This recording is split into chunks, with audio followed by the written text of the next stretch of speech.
C'est l'heure de politique en partenariat avec Slate.fr. Il avait nommé le mal, osé désigner l'ennemi et en expliquer les causes. Emmanuel Macron, dans son discours des Mureaux, avait clairement pointé l'islamisme comme adversaire de la République. Mais un discours ne peut se traduire en loi. Il donne la vision, le sens. Alors même trouver un nom à cette loi a été un calvaire. Enlever le mot islamisme de peur de crisper. Enlever le mot séparatisme, car c'est trop politique. Gommer communautarisme, car c'est stigmatisé. Enlever les valeurs pour mettre les principes, car un principe républicain, tout le monde doit s'y conformer. Bref, le président a nommé, mais la loi tortille. Cette crise de l'islamisme radical appelle tout un ensemble de dimensions, qu'elles soient politiques, sociales, culturelles. La loi réconfortant les principes républicains, c'est comme ça que ça s'appelle, eh bien, va-t-elle répondre à tous ces équilibres avec la loi, et puis on parlera de la liberté, les libertés individuelles, avec la loi sécurité globale, les libertés sont-elles atteintes? On en parle avec Jean-Marie Colombani de Slate.fr, Virginie Leguet de Paris Match, avec l'écrivain et académicien Jean-Marie Roire et la philosophe Monique Canto-Sperber, directrice de recherche au CNRS, ancienne directrice de Normal Sup et auteure de La fin des libertés ou comment refonder le libéralisme chez Robert Laffont. Alors je vous propose d'écouter tout de suite Gérald Darmanin sur, il était ce matin l'invité de France Info. On l'écoute. Alors on a eu peur de personne et jamais le texte de loi que je prépare depuis longtemps n'a vu comme idée de s'appeler islamisme, de faire une attaque ad hominem contre une séparatisme. Religion. Le séparatisme, c'est le concept, et moi je le reprends bien volontiers, de gens qui veulent se séparer des valeurs de la République, qui veulent se séparer de la façon dont on vit en France. Mais ce texte, c'est d'abord une loi de liberté, parce qu'elle veut justement libérer les contraintes qu'imposent les idéologies religieuses, et singulièrement l'idéologie islamiste, sur les populations, sur les femmes, et pourtant, sur la vous façon de entendez ces vivre. critiques. Ah voilà, cette loi en tout cas la bataille sémantique qu'il y a eu autour, mais ça a une importance. Le projet de loi a changé 3 fois de nom. Est-ce que ce tâtonnement à nommer les choses ne trahit pas dans le fond un malaise et un embarras, Jean-Marie Colombani?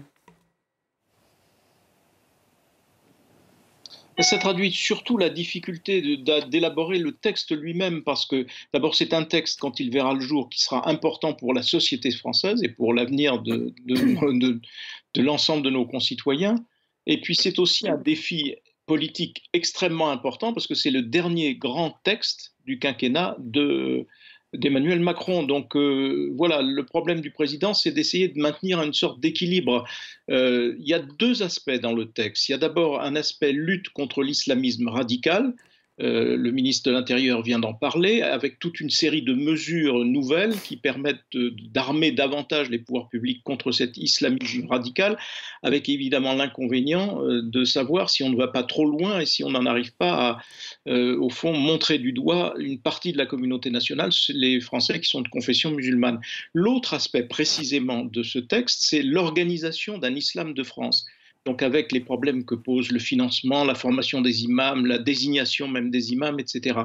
Et c'est un texte d'autant plus compliqué à mettre sur pied qu'il touche à peu près à toutes les libertés, que ce soit la liberté d'association, puisqu'on veut accélérer la dissolution de certaines associations, la liberté même d'organisation du culte, puisqu'on veut aussi mettre la main sur la nomination et la formation des imams, la liberté, le libre exercice des collectivités locales, la liberté de réunion, etc., etc. Alors, ce texte est passé devant le Conseil d'État, qui a fait corriger un certain nombre de choses et qui considère aujourd'hui le texte comme équilibré. Simplement, il va y avoir ensuite une longue bataille parlementaire, et vous y avez fait allusion, la bataille parlementaire, dans les circonstances présentes, et plus encore, on va se rapprocher de l'élection présidentielle, tout le monde va chercher à instrumentaliser ce débat, avec, on voit bien déjà des gens qui considèrent que c'est pas assez, il faut aller plus loin, d'autres vont considérer qu'on porte trop atteinte à un certain nombre de libertés, et donc on va être là dans une zone extrêmement dangereuse par rapport à cet équilibre très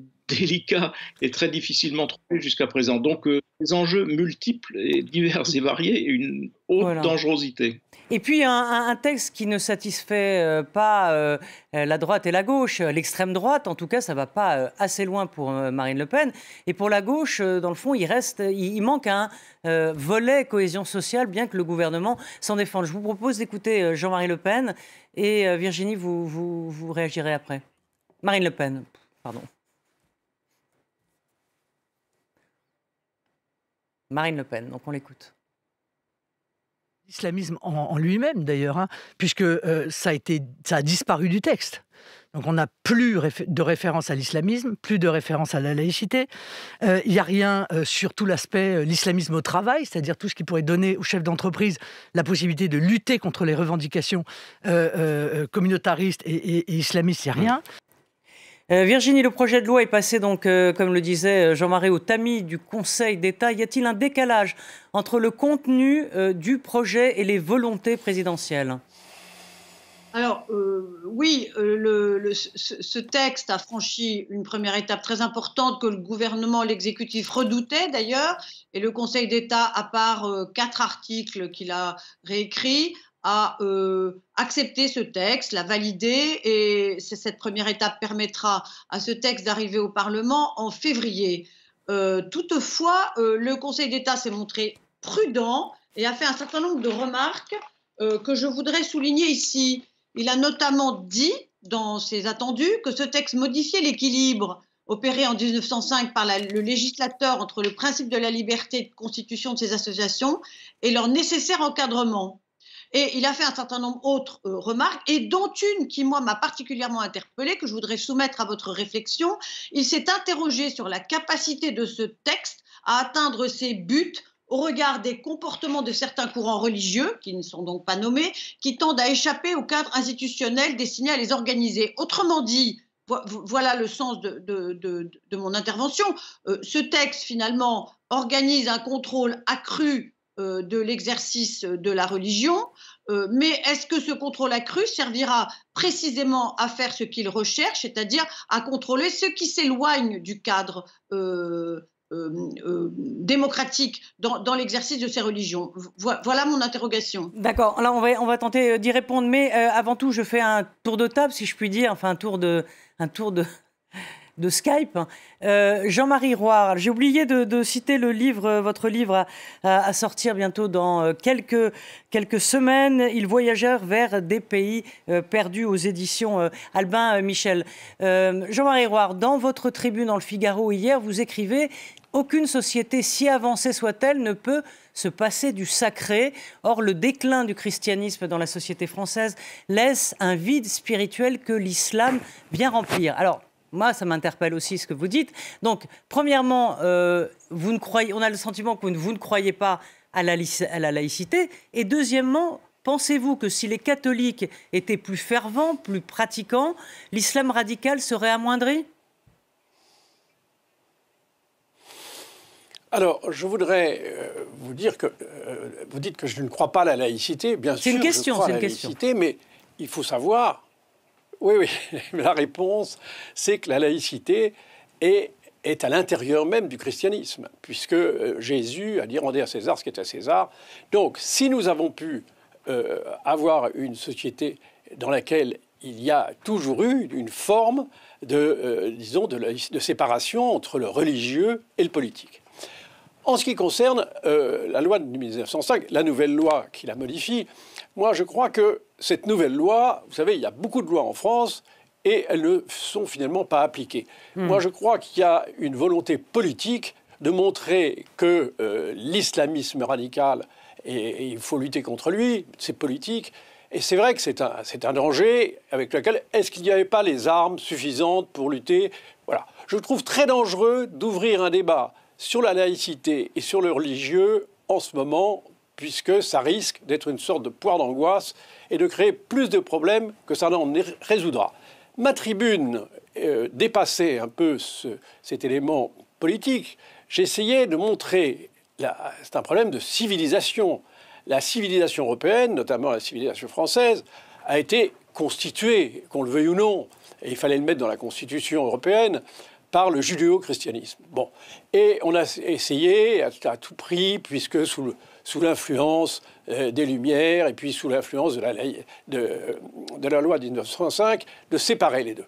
Je vais vous donner un exemple. Moi, je crois que c'est le Concordat, le système mis en place par Napoléon, était le meilleur système, puisque justement, il avait un moyen de pression sur les religions, puisque même s'il considérait que le catholicisme était la religion du plus grand nombre, mais vous savez qu'il subventionnait les religions. Et il est en application en ce moment. Il est en application en France depuis 1960, bien depuis la création du Concordat, en Alsace et dans le département de la Moselle. Et tout le monde s'en trouve très bien. Donc il me semble qu'il fallait plus aller vers une sorte d'extension de ce Concordat qui était, à mon avis, le meilleur système. Ensuite, il y a la question très importante, en effet, de la disparition du catholicisme en France et la réponse que veulent donner les laïcs. Je crois que la laïcité ne sera jamais considérée comme une religion. Elle fera le lit dans 30 ans, dans 40 ans. Elle fera l'absence du religieux en France, du religieux catholique, laissera la place à l'islamisme. Voilà pour votre avis. On va revenir là-dessus, mais je voudrais entendre Monique Cantos-Perber, donc pour revenir cette fois sur le Conseil d'État qui a estimé que l'objectif méritait bien des atteintes aux libertés qui les jugent globalement proportionnées. Donc est-ce que ça veut dire qu'il y a un dilemme, mais que l'on considère que la sécurité vaut bien des atteintes à la liberté ? Il ne faut pas présenter cela comme un dilemme. La sécurité est la condition de la liberté. Il n'y a pas d'exercice des libertés sans sécurité. Tout le monde peut le comprendre. Simplement, les limitations qui sont apportées aux libertés, qui font partie de la vie sociale. Les libertés ne sont pas sans limite, ce ne sont pas des licences absolues et forfaitaires. Tous les comportements sont limités, ne serait-ce que pour préserver la liberté des autres. Donc toutes ces limites à la liberté, et vraiment la question des limites et des règles est au cœur de la philosophie libérale, doivent être justifiées et elles doivent être aussi ciblées que possible sur l'objectif qu'elles veulent atteindre. Donc bien sûr, il faut des limites qui conditionnent l'exercice même des libertés et on essaie de faire en sorte que ces limites soient aussi intelligibles que possible et comprises par tout le monde, d'où le caractère de proportionné. Mais si vous voulez, je reviens à l'intitulé de cette loi qui s'appelle « Conforter les principes républicains ». Donc conforter, ça dit bien ce que ça veut dire. Il s'agit de déclarer les principes républicains et de leur donner les moyens d'être respectés. Et on a affaire à une loi qui est au fond une loi déclarative, comme il y en a de plus en plus aujourd'hui, qui consiste à affirmer des valeurs, à proposer des dispositions qui sont déjà très largement en place dans les outils que nous avons pour lutter contre les différentes atteintes aux libertés. Alors, quels sont ces principes républicains là ? Ce serait bien de les rappeler quand même, puisque c'est de ça qu'il s'agit. C'est d'abord la liberté. Oui. Et la liberté, encore une fois, limitée de manière à permettre la liberté des autres. Ça, c'est essentiel. Et puis, c'est aussi l'égalité. Pas l'égalité au sens de l'égalité sociale, parce que le républicanisme ne permet pas d'intervenir dans l'activité économique, mais la liberté au sens d'absence de privilèges, c'est-à-dire tout le monde traité de la même façon pour ce qui a trait à la loi et refus total des discriminations. De plus, il y a au cœur du principe républicain la notion d'ordre public, pas d'emprise sur l'espace public. L'espace public n'est pas un espace complètement neutre, au sens où chacun peut porter les insignes de sa religion, s'il reste discret et non invasif dans l'espace public, mais en revanche, personne n'a le droit de se déclarer possesseur de l'espace public pour y imposer sa loi. Ça, c'est un principe absolument fondamental. Alors, que se passe-t-il avec l'islamisme ? Eh bien, à l'égard de l'islamisme, comme à l'égard de toute autre dérive religieuse qui menace d'occuper l'espace public, de gêner l'exercice de la liberté des autres et qui se comporte de manière qui est tout à fait contraire au principe que je viens d'énoncer, eh bien on dispose déjà d'énormément de moyens.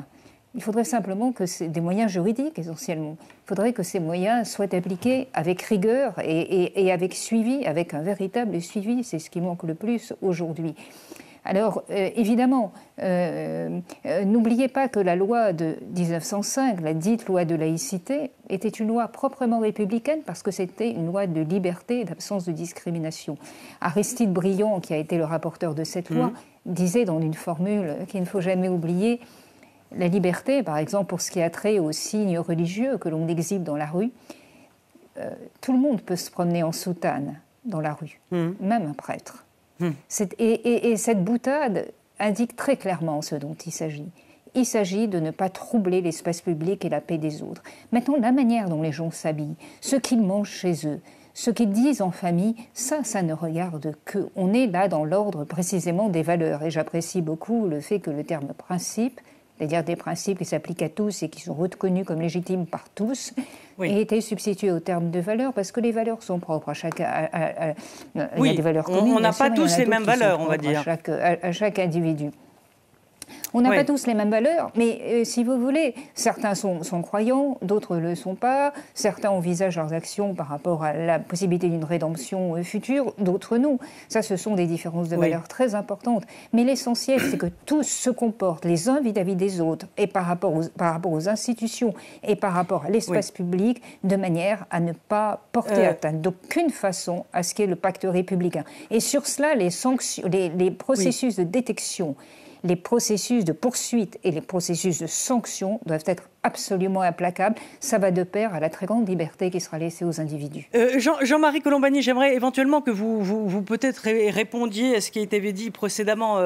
Monique Canto-Sperber en a parlé de cette laïcité, qu'on revienne sur cette notion-là, qui et ce que disait Jean-Marie Roire aussi, que c'était une forme de religion, de religiosité, hein, peut-être la laïcité aussi. Comment vous expliquez que ce principe si français, si spécifiquement français, ne soit compris en dehors de la France par personne, et les républicains, ou même entre eux, ce qu'on appelle les laïcards, c'est-à-dire ceux qui sont plus que laïcs, laïcs plus que laïcs, et les laïcs un peu mous, on va dire.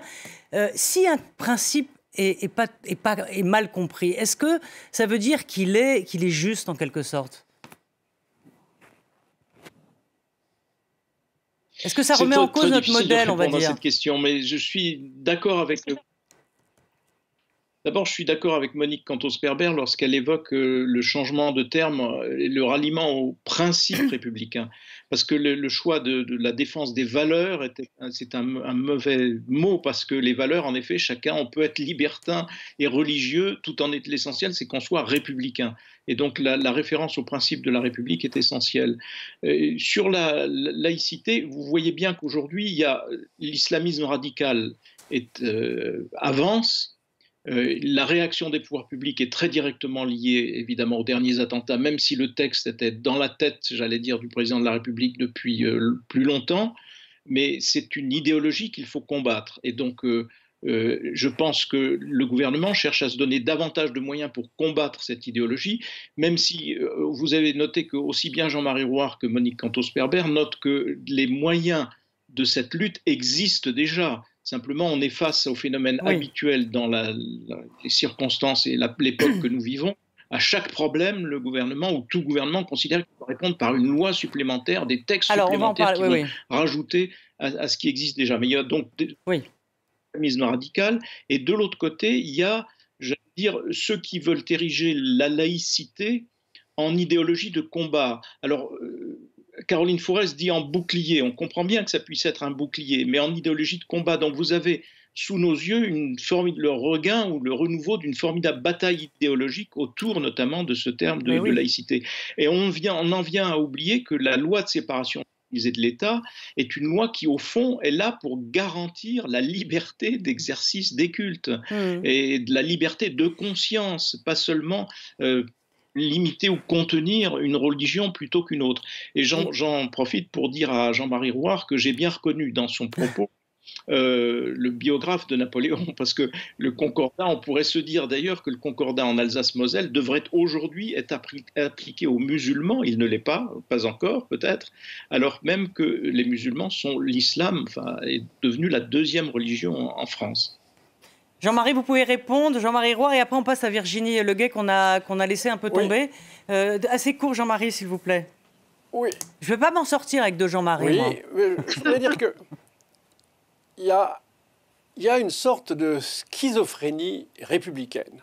Parce que vous remarquerez que quand on fait ces attaques contre le religieux, ça n'a pas empêché la République de faire un Te Deum en 1918 pour fêter la victoire sur l'Allemagne. Ça n'a pas empêché à la Libération le général de Gaulle d'organiser à Notre-Dame également un Te Deum. Ça n'a pas empêché même en 1940 le gouvernement tout entier d'aller à Notre-Dame pour faire une prière pour essayer de gagner la guerre. Donc vous voyez, nous avons un engagement. La France a été considérée comme la fille aînée de l'Église. Il y a une imbrication tellement profonde du christianisme et de la France qu'on ne peut pas l'extirper. C'est dans notre inconscient. Donc, la sagesse, ça serait de l'admettre, qu'il y a quand même une priorité au judéo-christianisme et que c'est en admettant cette priorité, en essayant de restaurer tout cet élément culturel, je ne parle pas de la croyance, mais je dis tout cet élément culturel par l'enseignement du catholicisme, mais aussi des autres religions, qu'on pourra créer, disons, un certain nombre de valeurs qui pourront lutter contre l'islamisme radical. Voilà, c'est ça mon point de vue. Oui, je sais. Il ne faut pas nier la religion. Les laïcards... Oui. Oui, Jean-Marie, c'est vrai que ça, c'est encore un débat dans le débat qui est fort intéressant et qui mériterait une émission entière d'ailleurs. Ce à quoi vous pouvez ne pas échapper dans quelques jours. Est-ce que je vous propose une telle émission? Mais je voudrais revenir, pardonnez-moi, sur le plancher de la politique et en écoutant la réaction de François Hollande sur ce texte et demander à Virginie Leguet si, effectivement, comme le dit l'ancien président, il y a trop de lois. On l'écoute.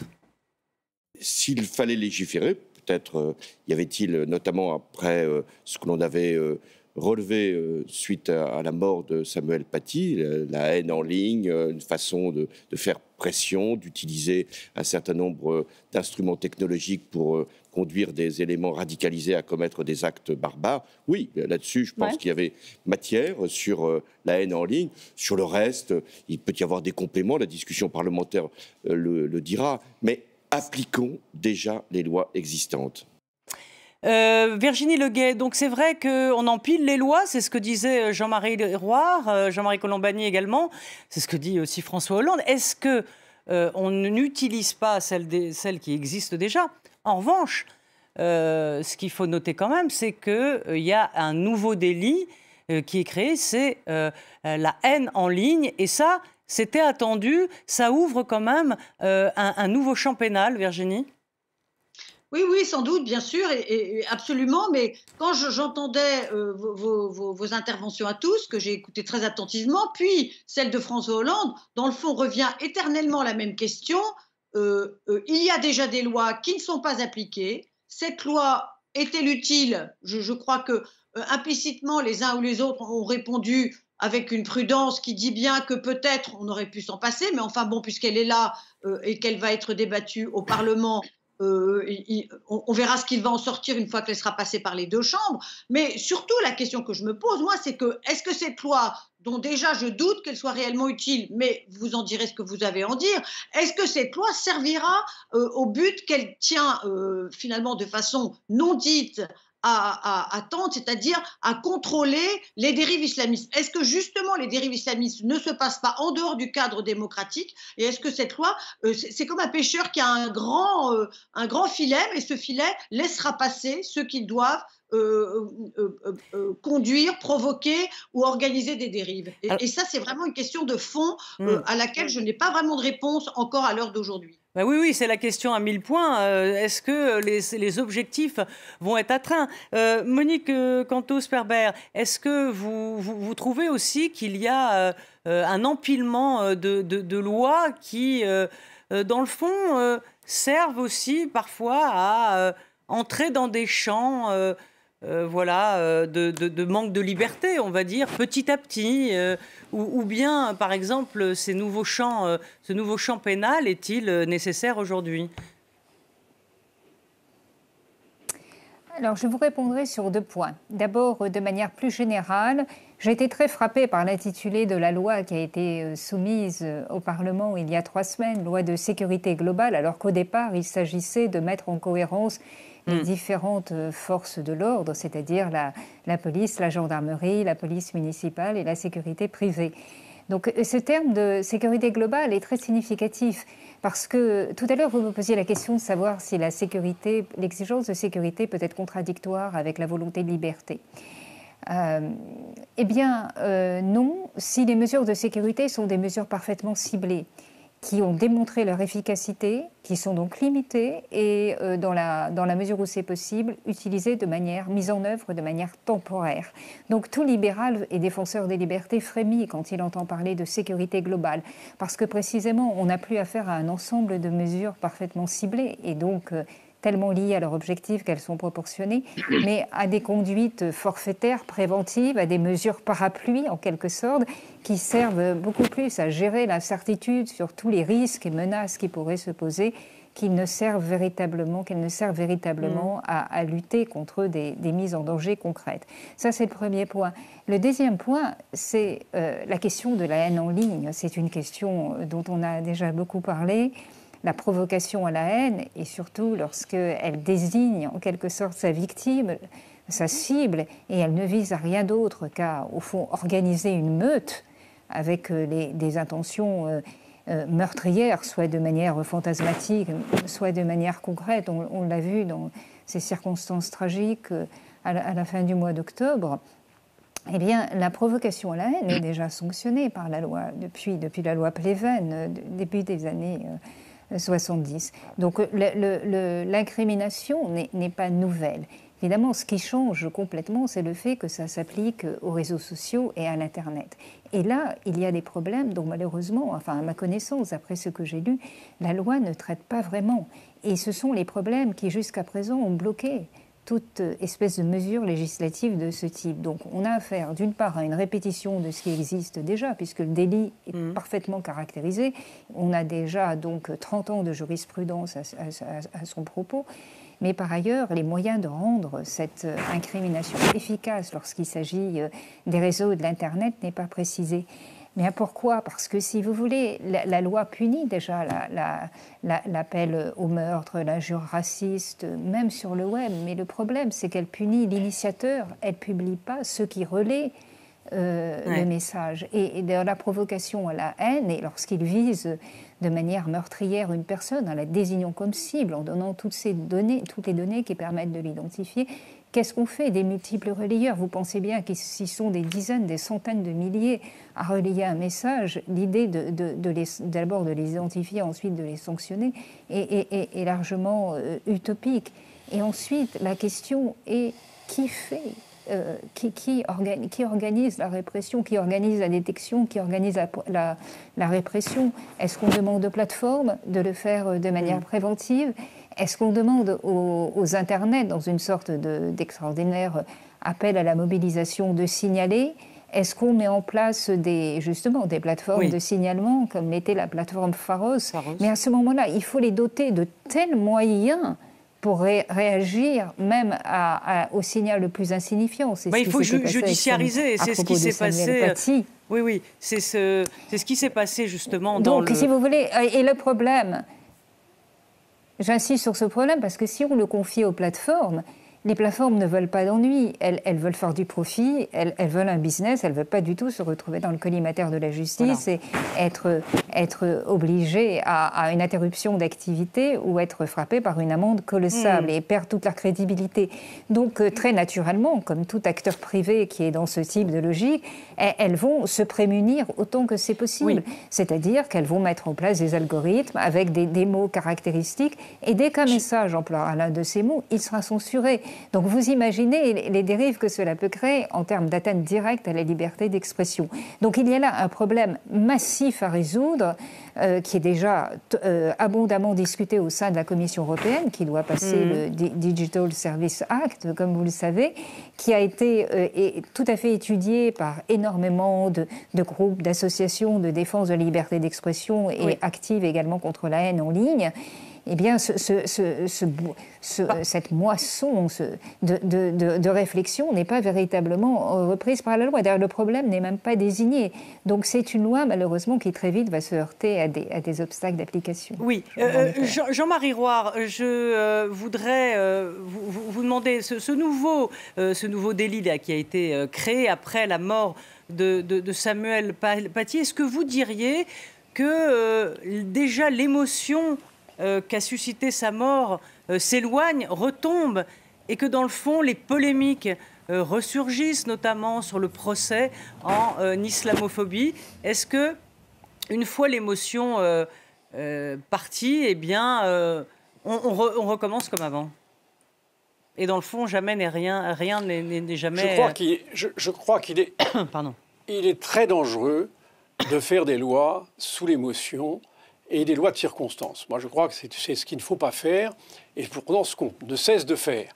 Mais plus largement, moi j'ai l'impression que le président est en train d'ouvrir la boîte de Pandore, c'est-à-dire qu'il ne se rend pas compte de tous les poisons qu'il va libérer dans la société française. Et d'ailleurs, on le voit bien même à travers notre débat, il va poser un nombre de questions fondamentales, des incohérences, des contradictions de la société française et des passions. Toutes les passions vont se réveiller. Regardez, à chaque fois, il faut voir les débats qui ont eu lieu à propos de la loi sur de 1905. Ça a été effroyable. Il faut voir comment Mitterrand a réussi à monter la France contre lui quand il a touché à l'enseignement religieux. Donc vous voyez, ces questions religieuses, elles sont extrêmement en profondeur. Ce sont des racines extrêmement profondes. On a intérêt à ne pas y toucher. Il valait mieux vraiment dans ce domaine essayer de lutter avec les lois existantes contre l'islamisme radical et puis essayer de réfléchir sur le fond à notre société qui est une société très perméable au fanatisme et à beaucoup de choses parce que c'est une société fragile et très incohérente. C'est une société pour laquelle, il faut bien le voir, qu'est-ce qu'on a à offrir? Et c'est là-dessus que le président de la République ferait mieux de réfléchir. C'est-à-dire, quel but il nous offre? Il n'y a pas de grand élan, il n'y a pas et y compris sur le plan religieux. Je crois que l'enseignement religieux devrait être, comme c'est le cas en Alsace et dans la Moselle, je crois que ce serait très important d'enseigner toutes les religions. Dans un sens pédagogique, puisque aller au Louvre, vous ne comprendrez rien au Louvre, rien à Venise, si vous n'avez pas un bagage religieux. Jean-Marie Colombani, est-ce que vous êtes d'accord avec Jean-Marie Roire sur cette boîte de Pandore et ces passions françaises qui ressurgissent? Valait mieux quoi ne rien faire enfin ne rien faire, ne pas faire d'autres lois, mais aller, comme le disait Jean-Marie, dans les sujets de fond. Mais d'un autre côté... Comment on agit sur les sujets de fond? Ça fait des années que la gauche, la droite se renvoient la patate chaude de ce sujet-là. Donc, quoi de mieux qu'une loi, dans le fond, pour remettre les principes bien droits?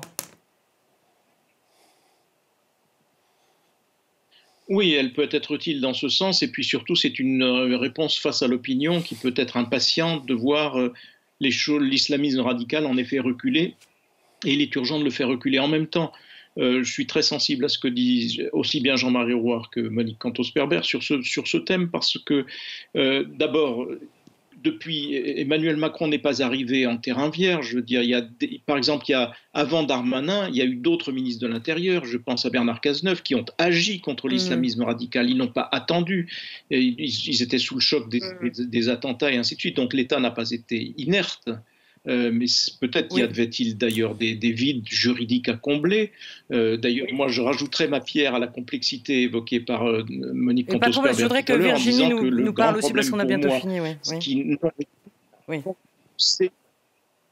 non résolu, c'est l'anonymat. L'anonymat sur les plateformes est vraiment un handicap qui rend les choses très très difficiles. Mais surtout le risque que l'on court d'ajouter des textes à des textes qui viennent renforcer ici et là tout l'arsenal, c'est que tant que nous avons des dirigeants qui sont attachés aux principes républicains, tant que nous avons des dirigeants qui sont des démocrates, bon, tout va bien. Simplement le jour où le pouvoir change de nature, et où arrive au pouvoir, et ça peut arriver à tout moment dans l'histoire, des gens à tentation autoritaire, ils n'auront qu'à se servir la boîte qui est là, il n'y a pas besoin de réforme ni constitutionnelle ni quoi que ce soit, pour changer la nature même du régime que nous vivons, en utilisant toute une série de moyens qui auront à disposition. C'est ça le danger, parce que les législateurs d'aujourd'hui pensent qu'ils sont éternels. Non, d'autres viendront derrière eux, peuvent utiliser à mauvais escient ce qui aura été décidé aujourd'hui. C'est ça le danger permanent des législations qui sont faites toujours un petit peu sous le coup de l'émotion.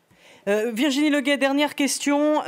C'est un sujet, bien sûr, régalien important pour Emmanuel Macron, qui a mis 2 ans et demi à se saisir du sujet, alors qu'il avait promis dès son élection qu'il s'en occuperait. Donc ça a été long, difficile. Il a fallu beaucoup de drames pour que, dans le fond, peut-être, il change d'avis, il se rende compte de tout cela. Et est-ce que c'est plus une loi politique qui va peut-être l'aider pour 2022 s'il était en face de Marine Le Pen? Est-ce qu'il aura pour avoir un bilan en quelque sorte? Je dirais que c'est une loi d'affichage, une loi peut-être pour rien, une loi qui va entraîner des débats extrêmement vifs au Parlement. Et je m'interroge plutôt sur le travail en profondeur que peut-être nous pourrions tous faire au travers de toutes les couches de la société sur ce que c'est que la laïcité. Qu'est-ce que nous défendons comme laïcité? Quand on voit ce qui s'est passé avant l'assassinat de Samuel Paty, quand on voit que l'institution scolaire l'a lâché, que des professeurs se sont désolidarisés de lui parce qu'il ne faisait qu'enseigner une matière dans un cours qui était prévu par le programme, quand on voit à quel point finalement, devant la moindre difficulté, chacun a tendance à se dire « Ouh là là, ben moi si je dois ouvrir un parapluie au-dessus de ma tête, je le fais, je ne veux pas prendre de risques ».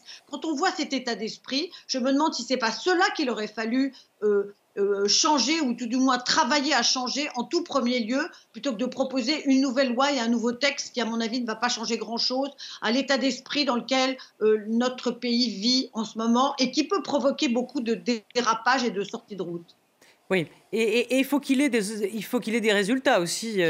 En 2 mots, Virginie, ou... En si peu de temps, je ne sais pas quel résultat il peut avoir. Il y a des résultats d'affichage, c'est-à-dire des fermetures d'associations, de mosquées, comme on l'a vu déjà. Oui, enfin, moi j'ai encore en mémoire les déclarations de Gérald Darmanin qui a dit qu'il allait expulser. Je veux bien parier avec tous ceux qui sont ici sur ce plateau que personne ne sera expulsé, ou très peu par rapport au nombre de personnes qu'il voulait expulser, parce que les lois de notre pays sont si complexes et leur application parfois si incertaine qu'entre les déclarations des hommes politiques et les résultats, il y a très souvent une énorme gap. C'est ça que les Français notent surtout. Merci Virginie, merci à tous. Je voudrais rappeler les titres respectifs de vos livres. Donc Monique Cantos-Perber, La fin des libertés ou comment refonder le libéralisme, c'est chez Robert Laffont. Et puis à sortir, Jean-Marie Roire, Ils voyagèrent vers des pays perdus. C'est un roman et c'est aux éditions Albin Michel. Merci à vous tous et à Charlotte Urien-Tomaca d'avoir préparé cette émission, et bien sûr à toute l'équipe technique. À très vite, à bientôt, merci.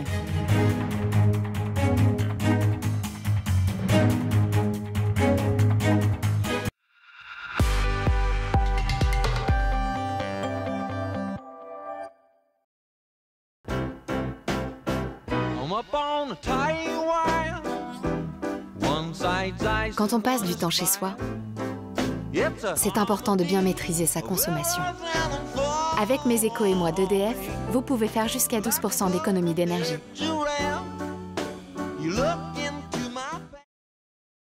Partagez le plaisir d'un café en grains authentique. Explorez chaque origine. Savourez le plaisir d'un café fraîchement moulu et laissez-vous porter par l'intensité d'un arôme unique. Du grain à la tasse, savourez le meilleur de l'expresso avec DeLonghi.